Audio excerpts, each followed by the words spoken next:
शुजीत सरकार के निर्देशन में एगो फिल्म आवता सरदार उधम। विकी कौशल ए फिल्म में मुख्य किरदार में बाना सरदार उधम के रोल करताना। ए फिल्म के ट्रेलर रिलीज हो गइल बा, बहुत जबरदस्त ट्रेलर बाटे और आज के हमनी के कहानी भी सरदार उधम के जीवन पर ही आधारित बा। अंग्रेजन के शासन काल में भारत में अनगिनत अमानवीय घटना भई। भारतीयन के साथ अनगिनत अत्याचार कइल गइल। भारतीयन के साथ जानवरन से भी बदतर सलूक भइल। भारतीयन के साथ हर तरह के जुल्म कइल गइल, पर ओमे से एक वो घटना इतना दिल दहलावे वाला बा जेके सुन के आज भी हम भारतीयन के कलेजा कांप जाला। हम बात करतनी 13 अप्रैल 1919 के बैसाखी के दिन इतिहास में दर्ज अंग्रेजन के सबसे कायराना और राक्षसी करतूत जलियांवाला बाग हत्याकांड के। 26 जनवरी 1919 के ब्रिटिश सरकार एगो काला कानून पारित कैलस जेके रॉलेट एक्ट कहल जाला। ए कानून के विरोध में सैकड़ों भारतीयन के जान चल गई। अंग्रेज सरकार ए कानून के भारतीय लोग के खून पिए खातिर बनैले रहे। ए कानून के तहत अंग्रेज सरकार के ये अधिकार मिलत रहे कि वो कोनो भी भारतीय पर बिना कोर्ट कचहरी में मुकदमा चलेले जेल में बंद कर सकेले। पूरा देश भर में एक कानून के विरोध शुरू हो गई, खासकर पंजाब में। पंजाब के अमृतसर के स्वर्ण मंदिर के पास एगो बागीचा बा जेके जलियांवाला बाग के नाम से जानल जाला। यही जलियांवाला बाग में पंजाब कांग्रेस के शीर्ष नेता सैफुद्दीन किचलू और सत्यपाल के गिरफ्तारी और साथ ही साथ रॉलेट एक्ट के हजारों लोग बड़ी शांतिपूर्ण ढंग से विरोध करत रहे। ओई दिन बैसाखी भी रहे, तब बैसाखी के मौका पर सैकड़ों लोग अपनी परिवार के साथ मेला देखे आयल रहे। वो लोग गिरफ्तारी के विरोध में शामिल होके जलियांवाला बाग पहुंच गए। ये देख के अंग्रेजन के हाथ पांव फूले लागल। तब अंग्रेज ब्रिगेडियर जनरल रेजिनाल्ड एडवर्ड डायर अंग्रेज फौज से बच्चन, औरतन, बूढ़न समेत सैकड़ों मासूम निहत्था लोग पर बिना कोनो वार्निंग के, बिना कुछ बतैले अचानक से गोली चलवा देहलस। 1000 से ज्यादा लोग मरल और 2000 से ज्यादा लोग इ नरसंहार में घायल हो गए। कितना लोग तो अपन जान बचावे खातिर हो जाके कुआं में कूद गई, पर तब्बो वो मासूम लोग के जान ना बच पाई।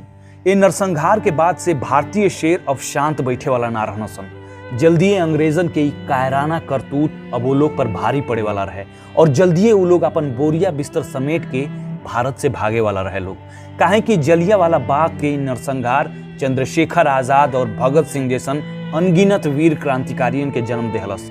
अनगिनत ए लिए कहतानी कि भारत के आजादी दिलावे खातिर अपन सब कुछ कुर्बान करे वाला, अपन खून बहाए वाला ऐसनो वीर रहे लोग जेके दुनिया कब्बो जान ना पौलस, और वो वीर लोग दुनिया खातिर बेनामे रह गए लोग। जलियांवाला बाग में उस समय एगो अनाथ युवक भी रहे जो इन नरसंहार में बच गई, पर अपनी लोग पर ये अत्याचार देख के ओकर खून खौल गई और वो युवक अपने आप से एगो वादा कैलस कि वो अपनी लोग के हत्या के प्रतिशोध जरूर ली।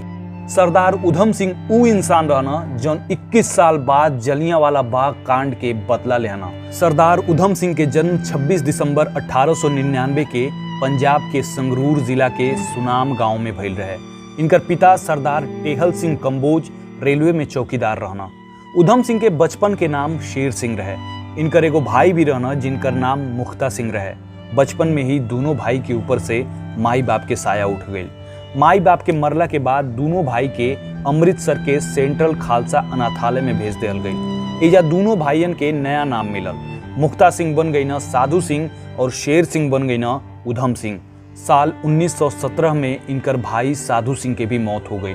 1918 में उधम सिंह 10वीं के परीक्षा पास कई ना और साल 1919 के जलियांवाला बाग हत्याकांड उनकर जीवन के पूरी तरह से बदल देहलस। अपनी आंख के सामने अंग्रेज फौज के अंधाधुंध फायरिंग से अपनी हजारों लोग के मरते देख उनकर खून अंगार बन गई। उधम सिंह केहू तरह वो फायरिंग में बच गई ना, पर वो अपनी जीवन के एगो लक्ष्य देना। वो जलियांवाला बाग के माटी उठा के अमृतसर के स्वर्ण मंदिर में ले गई ना और वो ओइजा एगो कसम खैना कि हम जनरल डायर और ओ समय के पंजाब के गवर्नर माइकल ओ ड्वायर के मार के जलियांवाला बाग नरसंहार के बदला जरूर ले। एकरी बाद उधम सिंह देश के आजादी दिलवावे खातिर राजनीति और क्रांतिकारी लोग के साथ जुड़ गई ना। वो अपन एगो नया नाम रखना राम मोहम्मद सिंह आजाद। उधम सिंह भगत सिंह के अपन हीरो और गुरु मानस। साल 1924 में उधम सिंह एगो भारतीय क्रांतिकारी संगठन गदर पार्टी से जुड़ गई ना। कनाडा और अमेरिका में रहे वाला भारतीय 1913 में ये पार्टी के बनेले रहे लोग। ये पार्टी के मुख्य उद्देश्य रहे भारत में अंग्रेजन के खिलाफ क्रांति के आगे बढ़ावल। उधम सिंह क्रांति खातिर पैसा जुटावे के उद्देश्य से ब्राजील, दक्षिण अफ्रीका, जिम्बाब्वे और अमेरिका के यात्रा कईना। पर भगत सिंह के कहला पर 1927 में वो अपनी 25 गो सहयोगियन के साथ भारत वापस चलिए ना। पर जल्दी ब्रिटिश हुकूमत उधम सिंह के अपने साथे गोला बारूद और रिवॉल्वर रखला और गदर पार्टी के अखबार गदर द्वारा साहित्यिक क्रांति कैला के आरोप में उनके गिरफ्तार कर लेहलस। उनके 5 साल खातिर जेल में डाल देहल गई। जेल से छुटला के बाद उधम सिंह अंग्रेजन से छुपत छुपावत कश्मीर पहुंच गई ना। फिर कश्मीर से जर्मनी और जर्मनी से 1934 में लंदन पहुंच गई ना। अब समय आ गेल रहे जलियांवाला बाग के प्रतिशोध लेहला के। उधम सिंह के लंदन जइला से पहले ही जनरल डायर ब्रेन हेमरेज से मर गई रहे। ऐसे में उधम सिंह के शिकार बनल Michael O Dwyer.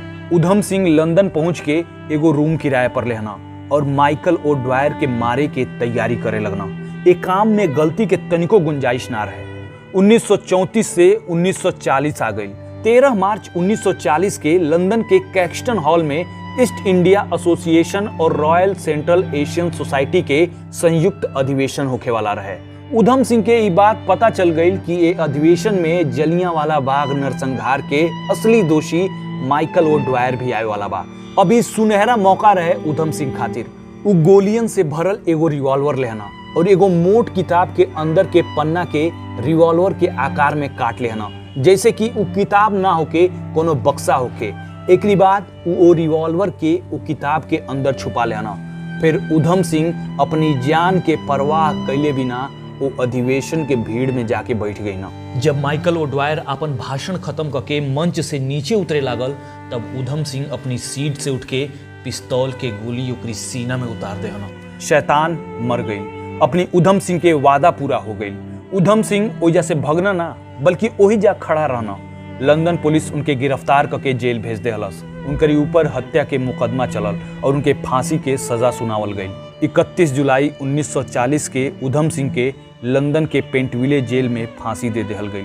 Udham Singh के देश खातिर अकेले इतना बढ़न प्रतिशोध और इतना बढ़न कुर्बानी भारत के क्रांतिकारियन में एगो नया जान फूंक देहलस। एक बात तो सबके पता बा कि ब्रिटिश हुकूमत के साथ का भइल। उधम सिंह के शहीद आजम के उपाधि देहल गई।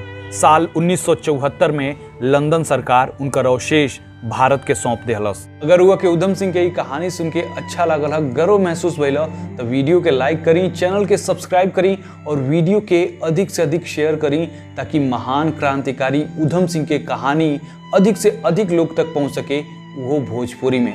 तो वीडियो के शेयर करी और लोग के बताएं कि भोजपुरी में कुछ अच्छा बनता, कुछ बेहतर बनता। जय हिंद।